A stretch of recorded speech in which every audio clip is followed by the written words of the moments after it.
Saya ke Bang Lusius. Nah, kalau tadi Pilpres kita sudah memperdebatkan hingga 3 segmen ya. Sekarang untuk Pileg ini seperti apa? 96 DPR-DPRD, 6 DPD. Sulit juga tidak sih dibuktikan? Ini bagaimana melihat beberapa kasus belakangan terjadi? Ya, pertama dari jumlah itu dulu ya, jumlah 96 untuk Pileg gitu ya. Padahal kita tahu ada ribuan caleg yang maju di pemilu legislatif 2024 gitu ya. Itu seolah-olah ingin memberikan kesan bahwa pemilu legislatifnya itu baik-baik aja. Jauh dari kecurangan. Kenyataannya? Ya. Gugatannya, ya kita tahu betul bahwa kenyataannya cuma 96 jangan sampai betul kan? ke MK kan? Kan ini pemilu beriringan, jadi hampir pasti pelaku yang melakukan kecurangan di Pilpres itu juga mungkin melakukan hal yang sama di Pileg. Ya. Jadi dari sisi jumlah 96 itu nyaris tidak bisa membuktikan bahwa pemilu legislatif itu curang. Ya. Hanya sedikit sekali yang kemudian menggugat itu ke MK. Dan jangan lupa bahwa di pemilu legislatif itu gugatan itu lebih banyak kemudian gugatan sesama partai, sama caleg di partainya gitu ya. Orang yang mungkin mencuri, diduga mencuri suara dari caleg lain sehingga kemudian bisa mendapatkan kursi dan lain sebagainya. Jadi ini sangat tergantung kemudian nanti pada bagaimana partai politik memberikan rekomendasi. Karena yang jadi peserta pemilu di undang-undang pemilu itu adalah partai politik, bukan calegnya. Jadi kalau calegnya mau menggugat ke MK, itu artinya dia harus punya rekomendasi dari partai politik. Jadi kalau partai politiknya merasa sudah selesai di internal partai politiknya, ya jelas gugatan di MK itu menjadi sia-sia juga gitu ya. Jadi saya kira padahal kita tahu betul bahwa di proses rekapitulasi itu kita pernah mendengar bahwa ada caleg yang sudah jelas-jelas mendapatkan suara yang terbanyak gitu ya untuk partainya di dapil tertentu, tapi kemudian bisa dengan mudah diganti oleh caleg dengan jumlah suara yang nomor 2 atau nomor 3 gitu ya. Proses yang tidak masuk akal itu mestinya itu bisa jadi bahan gugatan yang luar biasa di MK.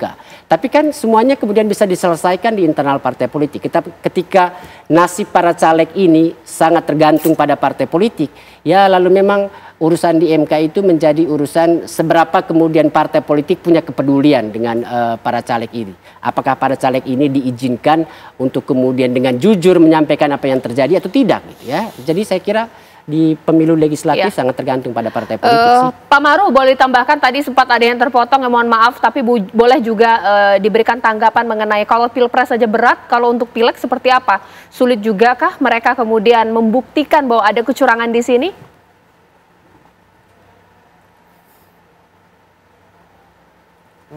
Suaranya di mute Pak Maru, maaf. Ya, sudah kedengaran ya? Sudah, silakan Lepas Pak. dari pengalaman yang lalu bahwa jumlahnya jauh lebih besar dari itu, memang tetap juga kita harus dengan sungguh-sungguh Mahkamah Konstitusi memeriksa keluhan-keluhan yang masuk. Karena memang tujuan daripada peradilan ini di dalam memeriksa perkara-perkara pemilu adalah karena janji konstitusi kita bahwa negara kita adalah negara demokrasi, tetapi juga negara demokrasi yang dikawal oleh hukum dan dikawal oleh demokrasi. Jadi menjadi persoalan pokok di sini adalah apakah hukum itu mengawal proses demokrasi sedemikian rupa sehingga kita kemudian tidak apa yang disebutkan mundur ke belakang di dalam proses transisi ke arah demokrasi tanpa mencapai suatu proses konsolidasi sehingga kita bisa meloncat lagi atau balik kembali ke otoritarianisme. Inilah yang sebenarnya menjadi masalah penting yang harus kita jaga sehingga kita sangat katakanlah bersemangat melihat proses peradilan baik Pilpres maupun Pileg itu sedemikian rupa sehingga semua pihak kalau sudah tercapai itu, baik pejabat tinggi, presiden, DPR, kemudian partai politik telah melihat bahwa semua mematuhi aturan main yang ada di dalam konstitusi dan hukum, kita akan sampai kepada konsolidasi itu. Pertanyaan sekarang, apakah sudah begitu keadaannya? Inilah yang harus kita evaluasi dengan sengketa-sengketa yang ada di MK, baik Pilpres maupun Pileg itu. Kalau dari sudut penyelesaian ini saya kira tidak ada kesukaran bagi MK dengan begitu banyak staf dan yang memiliki keahlian yang terbagi untuk memilah-milah persoalan yang diajukan para pihak itu.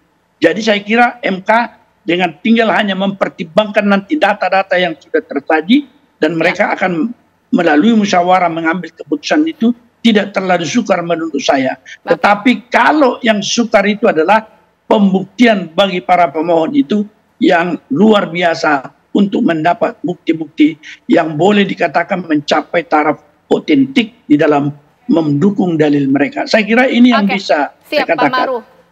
Bang Margarito terakhir tambahkan. Ya, kalau sekali lagi ya, kalau kita mau full atau kita memberi tempat yang signifikan terhadap kualitatif, bagi saya teks Undang-Undang Dasar harus diubah. Pasal 24C tentang Mahkamah Konstitusi harus diubah. Ya. Karena pasal konstitusi itu mengatur tentang Mahkamah Konstitusi berwenang mengadili hasil pemilu. Dan teks itu sudah diberi makna setidak-tidaknya 2 kali. 2014 dan 2019. Apa yang tadi saya bilang, apa yang tadi Pak Maru bilang dengan proses itu menentukan hasil, itu dalil saya yang saya kemukakan di Mahkamah Konstitusi pada 2014. Proses yang tidak benar akan menghasilkan hasil yang tidak benar. Karena itu proses harus dikoreksi. Tapi gagasan itu disangkal, dikesampingkan oleh Mahkamah Konstitusi. Mahkamah Konstitusi hanya memberi tekanan full text, yaitu hasil, dan hasil. 2019 juga begitu. Dan itu sebabnya 2 kali kan Prabowo kalah. Karena Mahkamah Konstitusi full stand pada hasil, results. Dia tidak bicara mengenai proses. Itu masalahnya. Jadi saya kira sudahlah Pak Maru. Saya rasa ini akan segera berakhir karena tidak mungkin juga dikoreksi barang ini. Ada beberapa hal tadi itu ternyata konteksnya tidak lagi ke Mahkamah Konstitusi. Tapi kita hormat, mudah-mudahan kita bisa jumpa. Gitu. Positive thinking lah. Ya, memang. Kalau dari Dan sudut pandang kita mesti membiasakan diri untuk saling menghormati hak orang menggunakan hak. Betul. Jadi saya hormat sama Pak Maru.